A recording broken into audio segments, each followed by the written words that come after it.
Profits आहेत, outputs आहेत हे घेऊ शकतो. तर सगळ्यात महत्त्वाची गोष्ट म्हणजे SWP, ज्याच्यामध्ये आपण सिस्टमॅटिकली विड्रॉ करू शकतो आपले पैसे.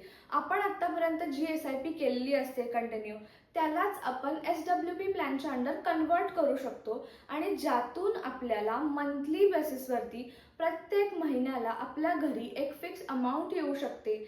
जसं की माणसं रिटायर झाल्यावरती त्यांना एक पेन्शन असते, प्रत्येक महिन्याला जशी पेन्शन येते आणि ते लोक त्यातून त्यांचे एक्सपेन्सेस जे आहेत, खर्च जे आहेत हे भागवतात. त्याच पद्धतीनं SWP प्लॅनसुद्धा वर्क करतो. SWP प्लॅनच्या अंडर आपण प्रत्येक महिन्याला एक रक्कम घेऊ शकतो आणि त्यातून आपले जे खर्च आहेत हे भागवू शकतो. आणि त्यामुळे SWP प्लॅन जो आहे हा रिटायरमेंटसाठी एकदम बेस्ट प्लॅन आहे. आणि जसं की इथे ऑलरेडी मेन्शन केलेलं आहे, विड्रॉवल प्लॅन म्हणजेच मंथली बेसिसवरती विड्रॉवल घेणे, म्हणूनच त्याला SWP प्लॅन असं म्हटलेलं आहे. आता SWP प्लॅन ऑप्ट करण्यासाठी काय काय गोष्टी लागतील, कशा पद्धतीने या गोष्टी वर्कआउट होतील हे आपण कंटिन्यू करूया आजच्या या व्हिडिओमध्ये.